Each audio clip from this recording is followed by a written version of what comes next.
তবে হ্যাঁ, আমি একটা মজার কথাই আপনাদেরকে বলি, সেটা হচ্ছে আমরা সবচেয়ে বেশি গোসলের প্রকারের মধ্যে ফরজ গোসল শুধু একটাই জানি, সেটা হচ্ছে স্বামী স্ত্রী সহবাসের পরে যেই গোসল হয় এটাই শুধু জানি, যে এটাই মনে হয় শুধু ফরজ গোসল, ঠিক না?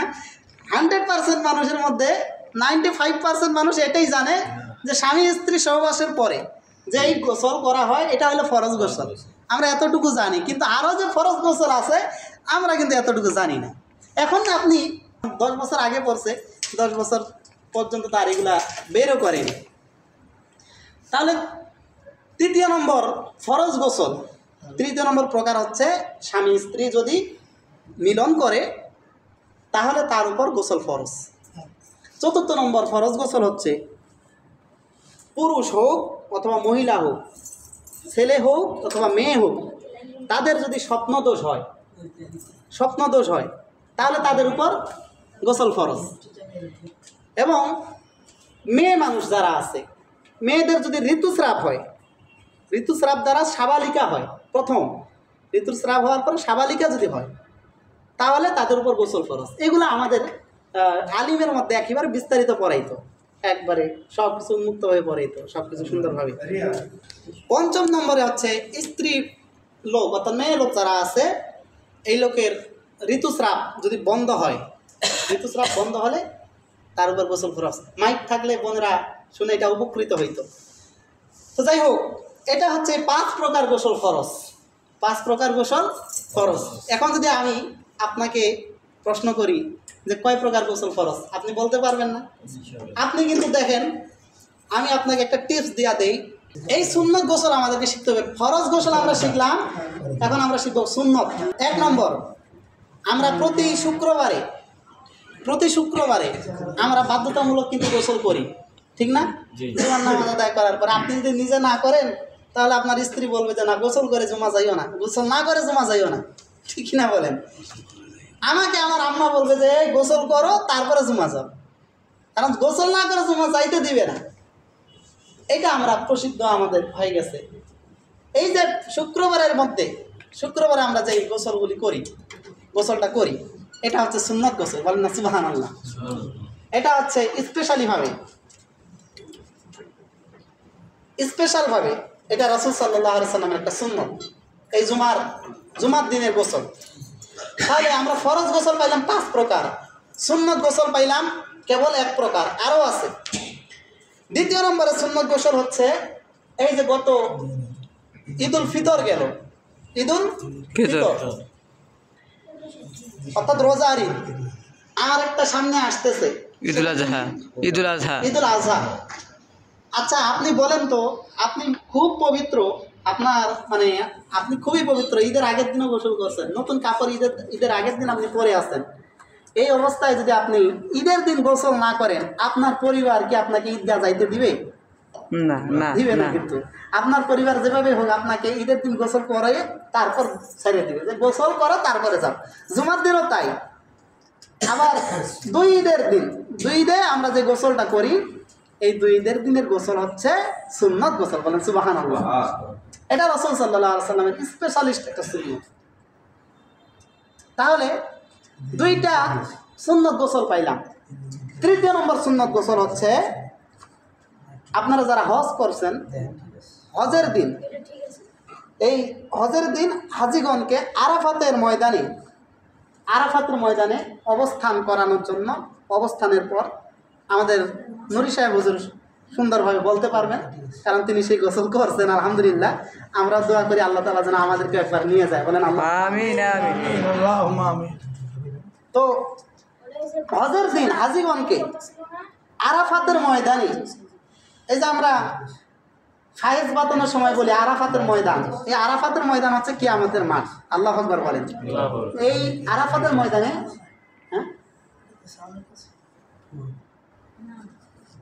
আরাফাতের ময়দানে কিয়ামতের দিন সমস্ত মানুষগুলিকে ওই আরাফাতের ময়দানে একত্রিত করা হবে, বলেন আল্লাহু আকবার।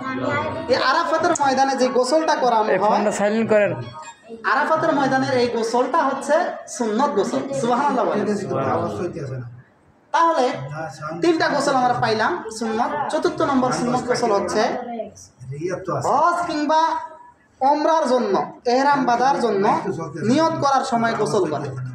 হজের সময় এবং ওমরার সময় এহরাম যখন বাঁধা হয়, একটা জায়গা আছে নির্দিষ্ট একটা স্থান, ওই জায়গার মিকাত এই মিকাত আপনি যখন ওইখানে এহরাম বাঁধবেন, অর্থাৎ এহরামের কাপড় পরিধান করবেন, এহরামের কাপড় যখন আপনি পরিধান করবেন তখন আপনাকে গোসল করতে হবে।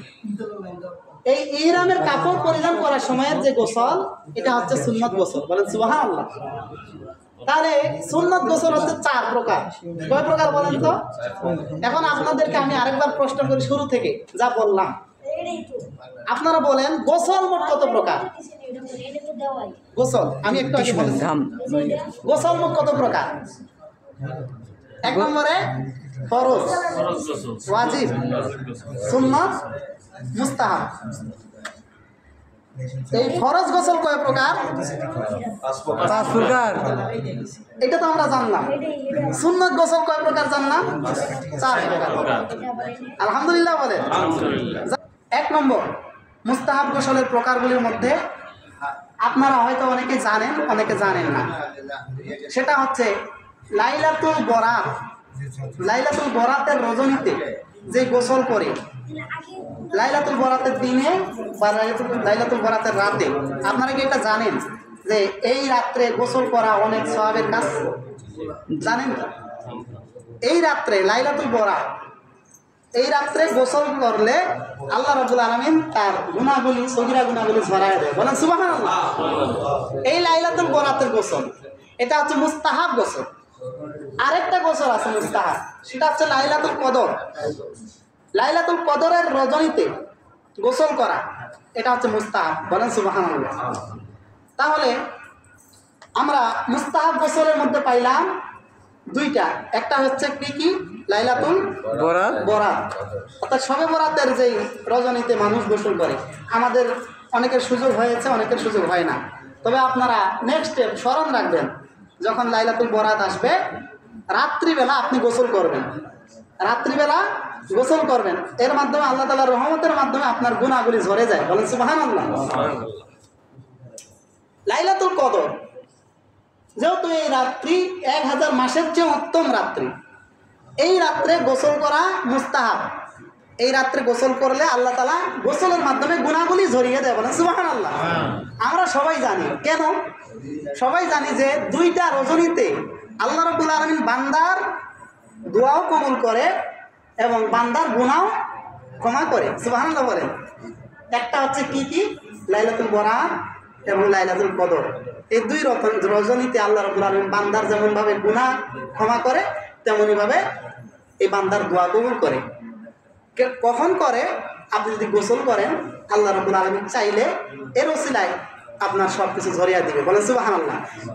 আপনি এখন বলবেন যে তাহলে এটার মানে মন গড়া কথা যদি বলেন, তাহলে আমি বলবো রাসূল সাল্লাল্লাহু আলাইহি ওয়াসাল্লাম বলতেছেন যে কোনো মানুষ যখন 5 ওয়াক্ত নামাজ পড়ার পূর্বে যখন ওযু করে, 5 ওয়াক্ত নামাজ পড়ার পূর্বে যখন ওযু করে, তখন তার এই যে পানি কোনই থেকে আপনার নখ পর্যন্ত যে পানি দেওয়া হয়, এই পানি দেওয়ার মাধ্যমে হাতের সগীরা গুনাহগুলি ঝরে পড়ে যায়। সুবহানাল্লাহ বলতেন না? সাহাবীরা একটু দেখতে পারতো যে গুনাহগুলি ঝরে যাচ্ছে। আমরা তো আমাদের ওই চক্ষু, কবিরা গুনাহগুলি, সগীরা গুনাহগুলি ঝরে যায়। আপনার এই মুখে পানি দেওয়ার মাধ্যমে, বলেন তো মুখ দিয়ে গুনাহ হয় কি হয় না? জিহ্বা দিয়া, আপনার নাক দিয়ে, জবান দিয়ে, সকল অঙ্গ প্রত্যঙ্গগুলি দিয়েই কিন্তু গুনাহ হয়। এই ওযুর পানির মাধ্যমে, ওযুর পানির এই মেসেজের মাধ্যমে আল্লাহ পাক রব্বুল আলামিন গুনাহগুলি ঝরায় দেয়। সুবহানাল্লাহ বলেন। গোসলে, মুস্তাহাব গোসলের মধ্যে লাইলাতুল বরাত এবং লাইলাতুল কদর, এই 2 রাত্রিতে গোসল করলে আল্লাহ পাক রব্বুল আলামিন ঠিক তেমনই ভাবে বান্দার গুনাহগুলি ঝরায় দেয়। বলেন সুবহানাল্লাহ। তৃতীয় নম্বরে মুস্তাহাব গোসল, সেটা হচ্ছে আরাফার রাত্রে, আরাফাতের ময়দানে রাত্রে, হুজুর জানে আরাফাতের রাত্রিতে যে গোসল করা হয়, এই রাত্রি, এটা হচ্ছে মুস্তাহাব গোসল। সুবহানাল্লাহ বলেন। তাহলে আমরা মুস্তাহাব গোসল পাইলাম কয়টা? 3টা। আরও আছে। 4র্থ নম্বরে মুস্তাহাব গোসল হচ্ছে মজার কথা, আপনারা জানেন কি জানেন না আমি জানি, সেটা হচ্ছে চন্দ্র ও সূর্য গ্রহণের সময় যে গোসল করা হয়। আপনারা কি কখনো চন্দ্রগ্রহণ সূর্যগ্রহণ পাইছেন? সূর্যগ্রহণ আমি দেখছিলাম। তো সেটা আসলে অন্যরকম একটা দিন ছিল। আমি সংক্ষেপে যদি বলি কেন ওই দিন গোসল করা মুস্তাহাব, গুরুত্বপূর্ণ কথা, অবাক হবেন আপনি। সকালবেলায় ক্লাস 3-তে পড়ি, আমার স্মরণ আছে। তো স্কুলে যাওয়ার আগে আমাদের পঞ্চগড় কিন্তু ব্যাপক হারে এই সূর্যগ্রহণে বিজ্ঞানীগণ অনেক গেছিল পঞ্চগড় অডিটোরিয়ামে। তো সেই জায়গায় বিজ্ঞানীগণ অনেক প্রযুক্তি নিয়ে গেছে সূর্যগ্রহণটা দেখার জন্য। তা আমরা তো জানতাম না, আমরা ছোট ছোট যারা আছি, আমার সহপাঠী যারা আছে এলাকায়, সবাই মিলে আমরা খেলতে গেছি মাঠে। ওই আমাদের কৃষি এলাকা, যেহেতু এলাকায় খেলতেছি, কৃষি জমিতে লুকাটুকু খেলতেছিলাম। তো এই খেলতে যাইয়া হঠাৎ করে চতুর্দিকে অন্ধকার হয়ে গেল। এই দিক কম হয়েছে কিন্তু আমাদের পঞ্চগড়ে বেশি হয়েছে। চতুর্দিকে অন্ধকার হয়ে গেল, মনে হইল যে একেবারে রাত্রি হয়ে গেছে। মোরগ ডাকা শুরু করছে, আমি নিজে দেখছি, আমি নিজেই সাক্ষী। মোরগ ডাকতেছে, মুরগিগুলি উড়ে উড়ে বাড়িতে যাওয়া শুরু করছে আমার। আর হাঁস মুরগি, এরপরে এই পশু পাখি যেগুলো আছে, অর্থাৎ আমাদের গবাদি পশু, এগুলা দৌড় দিয়া দড়ি ছিঁড়ে সব বাড়িতে গেছে। আমরা তো 4-5 জন আছি, আমরা ভয়ে অবস্থা শেষ। মানে হঠাৎ করে দিন থেকে রাত হয়ে গেল, এটা কি কল্পনা করা যায়? যারা জানতাম না আমরা, আমাদের তো অবস্থা শেষ। তো আমরা বাড়িতে যাওয়ার সময় যে কয়বার আলী, ওই যে আমরা তো আলী বলি, কয়বার যে পড়ে গেছি তার হিসাব নাই। এইভাবে দৌড়ে বাড়ি গেছি। এই যে সূর্যগ্রহণ হয়, এই সূর্যগ্রহণটা কিন্তু আল্লাহ পাক রব্বুল আলামিনের অনেক বড় একটা নিদর্শন, অনেক বড় একটা আল্লাহ পাক রব্বুল আলামিনের একটা নিদর্শন এই দিনে। এবং চন্দ্রগ্রহণ যেদিন হয়, চন্দ্রগ্রহণ এবং সূর্যগ্রহণ এই দিনের মধ্যে গোসল করা মুস্তাহাব। বলেন সুবহানাল্লাহ। এই দিনের মধ্যে গোসল করা মুস্তাহাব। আমি দেখছিলাম ওই দিন বাবা, আমার আব্বা আজান দিতেছিল, আজান দেওয়া মুস্তাহাব এই দিনে। এগুলো আমরা তো শিক্ষা, এগুলো বাবাজানের শিক্ষা। আমি কিন্তু ওয়াজ করতেছি না, আপনারা রাগ হইতেছেন না? তাহলে আমরা কিন্তু কিছু শিখতেছি, আজ শিখার জন্যই আসছি, কিছু শিখতেছি। তো ওয়াজ তো আমি অনেক করি, 2 ঘন্টা 3 ঘন্টা করি। এখন দেখতেছি না, ওয়াজ করে লাভ নাই, কোনো ফায়দা হয় না। এইগুলাতে ফায়দা আছে, সাউন্ড সিস্টেম ভালো না। এরপরে দেখেন 5ম নম্বরে মুস্তাহাব গোসল কোনটা? সেটা হচ্ছে কোন পাগল, একজন মানুষ পাগল ছিল, এই পাগল মানুষটা হঠাৎ করে ভালো হয়ে গেল, বা চিকিৎসার মাধ্যমে ভালো হয়ে গেল, সুস্থ হয়ে গেল, এই মানুষটার উপর গোসল মুস্তাহাব হয়ে যায়। সুবহানাল্লাহ বলে। কারণ সে তো পাগল, এর আগে তার কোনো হুঁশ ছিল না, জ্ঞান ছিল না, কিন্তু যখন সে সুস্থ হয়ে গেছে তখন কিন্তু সে একজন পরিপূর্ণ মানুষ, তার উপর গোসল ওয়াজিব। 6 নম্বর বাবাজান কেবলা বইয়ের মধ্যে লিখেছেন, 6 নম্বরে ওয়াজিব গোসল হচ্ছে মক্কা বা মদিনা শরীফে যখন প্রবেশ করবেন, মক্কা এবং মদিনা শরীফে প্রবেশ করার সময় যে গোসল করা হয়, এটা হচ্ছে মুস্তাহাব গোসল। অনেকেই করে, অনেকেই করে না। তবে মক্কা পবিত্র জায়গা, ঠিক না? মদিনা পবিত্র জায়গা। আমাদের নূরি হুজুর সব কিছু, যেহেতু তিনি গেছেন হজে, তিনি এগুলি ভালো বলতে পারবেন। মক্কা মদিনা পবিত্র জায়গা। যেই মক্কার জমিনে কাবা শরীফ আছে, দেখেন মদিনা শরীফে আমাদের মাযহাবের ইমাম, আমরা কোন মাযহাব অনুসরণ করি বলেন? হানাফি মাযহাব। এই হানাফি মাযহাবের ইমাম হচ্ছেন নোমান বিন সাবেত হযরত আবু হানিফা রাহমাতুল্লাহ আলাইহি। বলেন সুবহানাল্লাহ। তিনার একটা কিতাবের মধ্যে ৮৩,০০০ মাসালার সমাধান করেছেন। সুবহানাল্লাহ বলেন। নোমান বিন সাবেত হযরত আবু হানিফা রাহমাতুল্লাহ আলাইহি, তিনি মদিনা শরীফের মধ্যে গেছেন, যেই জায়গার মধ্যে দয়াল নবী রাসূল পাক সাল্লাল্লাহু আলাইহি সাল্লাম শুয়ে আছেন জিন্দা অবস্থায়। যাওয়ার পরে পবিত্র জায়গা যেহেতু, সেই জায়গার মধ্যে তিনি গেছেন, প্রসাব করে না, পায়খানাও করে না। সুবহানাল্লাহ বলবেন না? প্রসাবও করে না, পায়খানাও করে না। 7 দিন তিনি প্রসাব করেনি, পায়খানাও করেনি। তো 7 দিনের দিন ওই সময়ের মধ্যে আরেকজন ইমাম ছিল, মালিকি মাযহাবের ইমাম। মাযহাব কয়টা? চারটি। চারটা কি কি বলেন তো?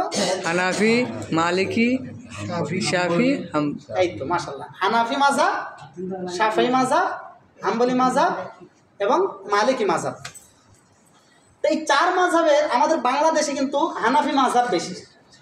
আবার দেখবেন অন্যান্য জায়গায় হানাফি মাযহাব কম, মালিকি মাযহাব বেশি। আবার দেখবেন আরেকটা দেশে মালিকি মাযহাব কম, হাম্বলি মাযহাব বেশি। আরেকটাতে আবার হাম্বলি কম, শাফিঈ বেশি। সুবহানাল্লাহ বলেন। এটা নিয়ে দ্বন্দ্ব করার কোনো দরকার নাই। আমরা হানাফি মাযহাবের যে মাসালাগুলি আছে আমরা সেটা মানবো, ঠিক না? আর যারা মালিকি মাযহাব অনুসরণ করে তারা তাই মানবে, তাদের কথাই মানবে। আমাদের তো কোনো দ্বিধাদ্বন্দ্ব নাই, আছে? আমরা বাধাও দিব না, আবার আমাদের কাছে নিয়েও আসার চেষ্টা করবো। তোমরা তোমাদের মতো করো, আমরা আমাদের মতো করতে থাকি। সুবহানাল্লাহ বলে। এটাই হচ্ছে মূল কথা। এখন দেখেন, এই মালিকি মাযহাবের ইমাম মালিক রহমাতুল্লাহ আলাইহি, তিনি মদিনা শরীফের মধ্যে 80 বছর, কয় বছর? 80 বছর অবস্থান করতেছেন একাধারে। তো এর মধ্যে আবু হানিফা রহমাতুল্লাহ আলাইহি মদিনা শরীফের মধ্যে গেছেন। তিনি যখন গেছেন, যাওয়ার পরে ইমাম আজম আবু হানিফা রহমাতুল্লাহ 7 দিন থাকলেন। থাকার পরে 7 দিনের দিন ইমাম মালিক রহমাতুল্লাহকে বলতেছেন যে ভাই, আমি আর মদিনায় থাকবো না। তো ইমাম মালিক রহমাতুল্লাহ তো অবাক, সে 80 বছর আছে, তার মন ভরে না, মদিনা শরীফ থেকে যাইতে চায় না। আর এত বড় একজন আলেম, এত বড় একজন ইমামে আজম আবু হানিফা রহমাতুল্লাহ মাত্র 7 দিন থেকে বলতেছে আমি আর থাকবো না মদিনায়। তিনি অবাক হয়ে জিজ্ঞেস করলেন, ভাই কি হয়েছে, কেন থাকতে চাচ্ছেন না, কেন থাকবেন না? তো ইমাম আবু হানিফা রহমাতুল্লাহ বলতেছেন, ভাই দেখো, আমি তো একজন মানুষ, ঠিক না? আমরা মানুষ না?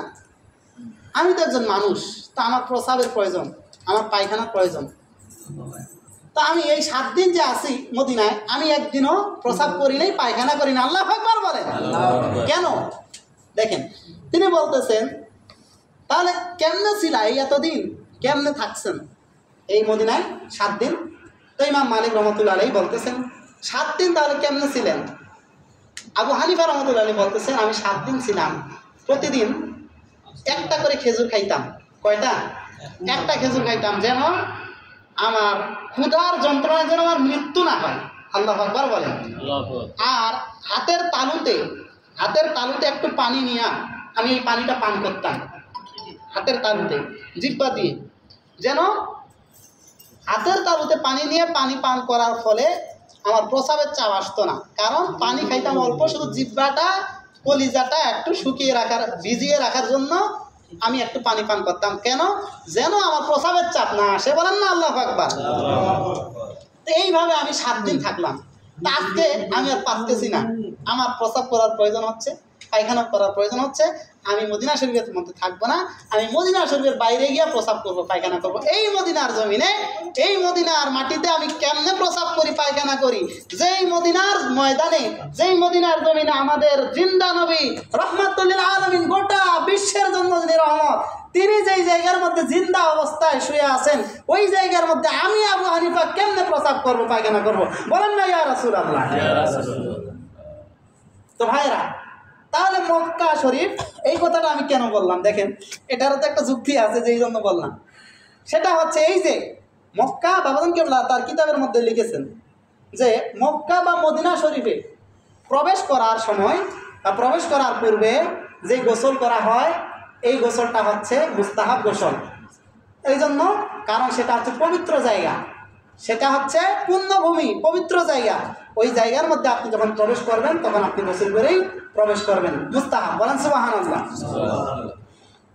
তাহলে আমরা মুস্তাহাব গোসলের 7টা কারণ জানলাম।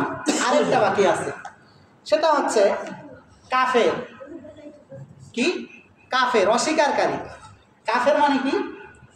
যে কুফরি করেছে, অস্বীকার করেছে, দ্বীনকে অস্বীকার করেছে, ইসলামকে অস্বীকার করেছে, ইসলামের কোনো বিধিবিধানকে অস্বীকার করেছে, সে কি? কাফের।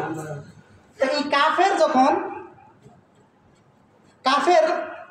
যখন আপনার মুসলমান হতে চায় বা মুসলমান হয়, একটা হচ্ছে কুফরি করেছে, সে এক ধরনের কাফের, মুসলিম অবস্থায় কাফের, ঠিক না? আরেকটা কাফের কি? যারা মুশরিক,